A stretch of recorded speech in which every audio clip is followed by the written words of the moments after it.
Ladies and gentlemen, welcome back to the channel and good morning. It is nice to see you and it's good to be back after a wee day off yesterday, a chance to recharge after a busy week of transfer rumours, and I'm sure that's exactly what's going to happen again this week. We're starting off today with a few stories to be updated on in the same week where I jet off to Santa Ponza, but don't worry, I'll still be here to some extent. I still want to keep you updated, so let's do that because we have a lot to catch up on, especially from last night.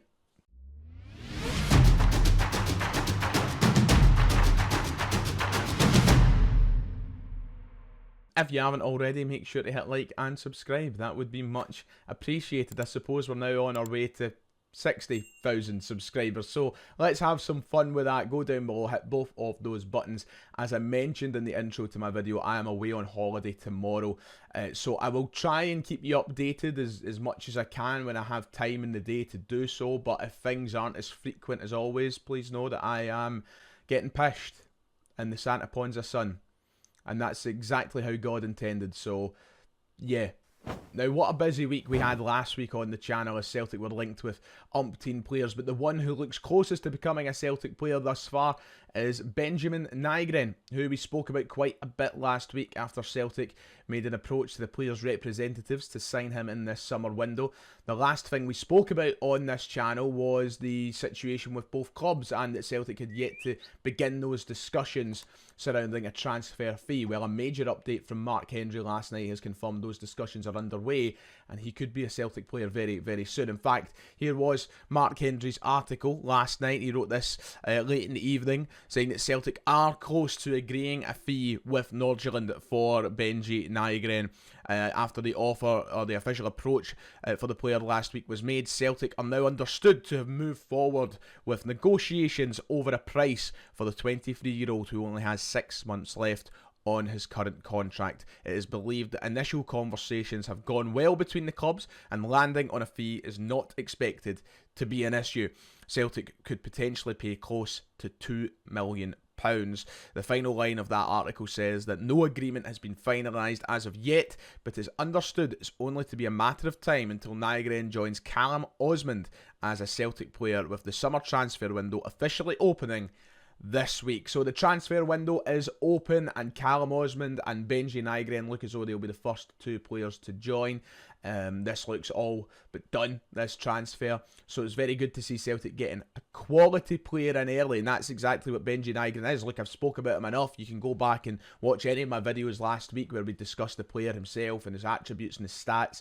But yeah, I'm very happy about this one, and to get him for maybe even below £2 million, I think is just some tremendous business, and they've scouted the field well when it comes to finding a situation like that. So yeah, we should maybe see him in a Celtic top by the end of the week, if we are lucky, if we can get him over to Ross Hall for a medical, if we can get all of that sorted.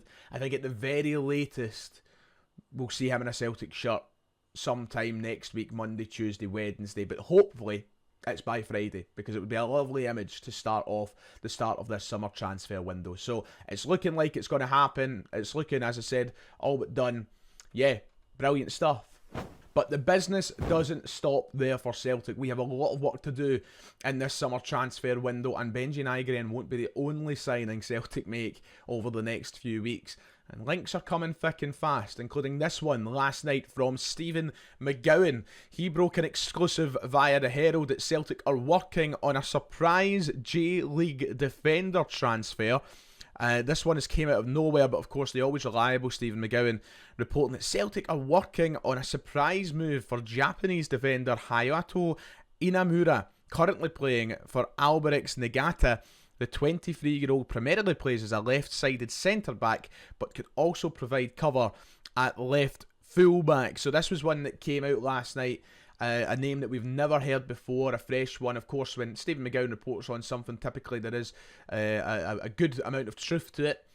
But one that has caught the Celtic fans with a bit of, well, off guard first and foremost, but with a bit of confusion. Because on the surface, doesn't scream the quality of player that we need in our defence. So it's left all of us wondering, is this just one of these kind of project signings that will bubble away in the background while the first team do its thing? Or is this genuinely the route Celtic are going down to improve the back line? And I don't say that out of disrespect for the player himself, but let's just assess the situation here for a moment. A 5'11" centre-back who's currently playing for a team that's in the relegation zone of the Japanese top flight. He only signed from university last July, so he's still in the very early stages of his professional career, and I know it works differently in Japan to how it works over here. It doesn't scream top player to me. His statistics don't look overly exciting either. Yeah, I'm just a little bit confused. Now, because he's playing with a side that are in the relegation zone in Japan, it's obviously hard to look like a really good defender. You know, if you're constantly conceding goals and you're constantly losing games, it's not exactly easy to shine. But you'd think that he'd have some, very impressive defensive stats for being in that sort of situation. Very high defensive actions, tackles per game, clearances per game, things like that. But he's not really got those sort of stats. In fact, here's a little screenshot, and a courtesy to 67 Hail Hail, thank you to them for highlighting this for all of us to see. Here's his statistics. And the ones that stand out are those sort of ones that always get highlighted about Liam Scales. High amount of touches, passes in his own half, long passes per game, those sorts of things. But, when it comes to tackles and duels in the air, win rates and interceptions per game, tackle success rates, the things that you want your centre-half to really excel in, he's not exactly doing that. Now, I'm not saying it's not a lad that's got potential in his game and could end up becoming a really good player, like what we've done with players from the Japanese market over the last few years. We've turned them into superstars, the likes of Kyogo, Hatate, and Maeda. But I don't see the evidence on the surface that this is going to be one of those players. So I do treat it with a little bit of scepticism.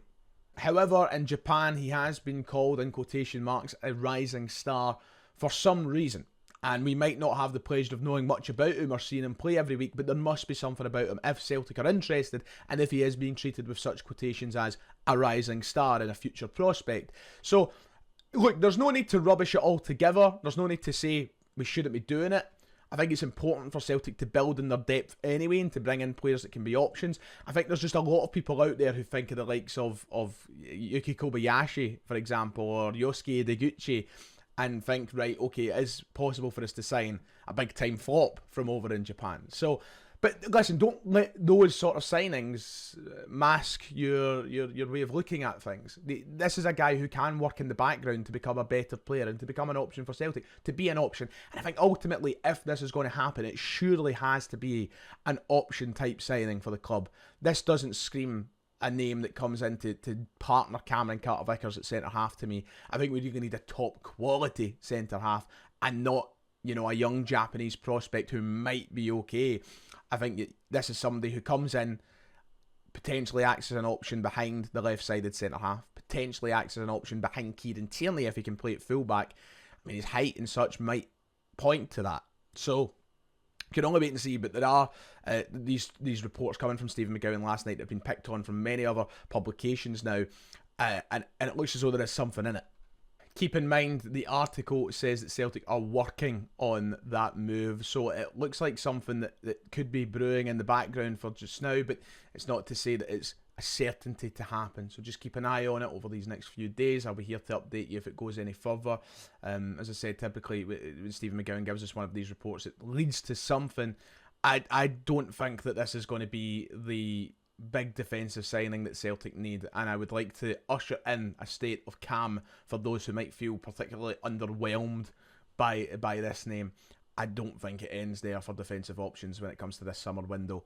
So just calm, and think about how good some of the Japanese boys have been, Now let's talk about outgoings for the remainder of this Celtic transfer talk, and very quickly let's catch up about Greg Taylor, because over the weekend reports started circulating that his move, or his apparent move I should say, to PAOK isn't done yet, and that there is still work to be done to finalise that, because another team has entered the race. Yes, Copenhagen have been reported as a team who are looking at the prospect of signing Greg Taylor this summer, and they have entered the race very late to sign him, which obviously will bring up questions in Greg Taylor's mind. Where do I go? Where do I end up? It was reported that Greg Taylor could be set for an instant Champions League return as Copenhagen enter the race for his signing. Of course, biggest club in Denmark, isn't it? So a huge chance for him to maybe go there. Is it between them and PAOK now? God knows, but there isn't any absolutes yet, even though it looked very, very certain about Wednesday last week that it would be PAOK he was off to. There's no certainty there now. He's got a big decision to make. So, I mean, I guess at the end of the day, none of this really concerns us. He's leaving the club, and it doesn't... At the end of the day, he's moving on. He's gone. He's not a Celtic player anymore. I don't really care where he ends up. But, yeah, a lot of teams being mentioned with his name this summer, and obviously stretching as far back to January, February time when he was linked with Dinamo Zagreb. Doesn't seem like he knows where he's gone right now. So, aye, we'll wait and see. But, yeah, he's not a PAOK player yet. That might be taking one dramatic turn. And final story to look at or to glance over today was a story that broke last night by David Friel that European giants are apparently weighing up a mega bucks bid for Nicholas Kuhn, with Celtic in line to bank a huge profit on the winger. Apparently several Bundesliga clubs have eyes on Nicholas Kuhn, and why wouldn't they after his performances for Celtic last season, especially in the Champions League?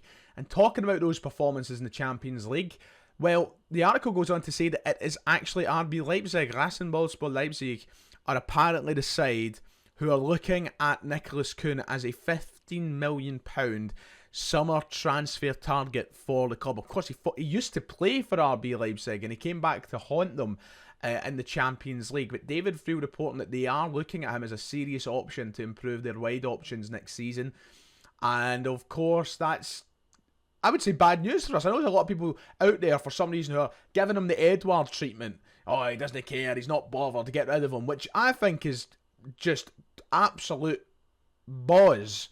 I'm just going to call it that, boz. I don't know how you could take that approach when he's had, nearly 40 goal contributions, is above 30 anyway, in the past season.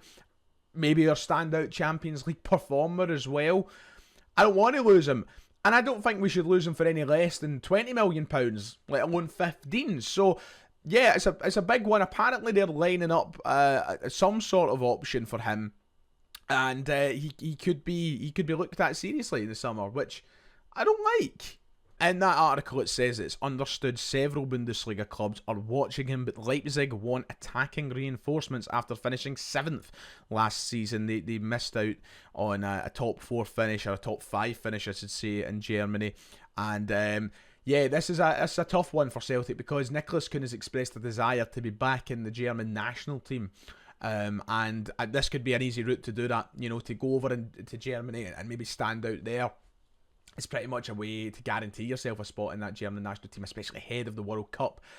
I'm quite sceptical. I'm not sitting here trying to scaremonger or anything like that, but I just think if Nicholas Kuhn knows that there's any possibility of a top German side coming in for him this summer, with the World Cup only a year away, I think he might be asking to explore those options. I'm just being realistic about it. Why wouldn't he?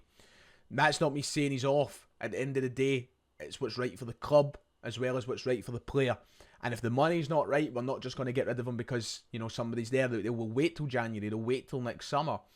I think it'd be tough to replace, but we are linked with so many wingers that I'm expecting maybe somebody to depart this summer, and it could be Nicholas Kuhn. So, yeah, it's a tough situation. We'll keep an eye on it, see if it goes anywhere, but I don't like it. I certainly don't like it. Right, that does it for today then. If you've enjoyed, you know what to do. Go down below, hit those buttons. I'll be back, hopefully, as soon as I can be, when I have time to do something, sit down abroad and do it. But the next time I check in with you, it'll hopefully be in sunny Spain. So, take care of yourself. Enjoy your week, ladies and gents, and I'll see you all next time.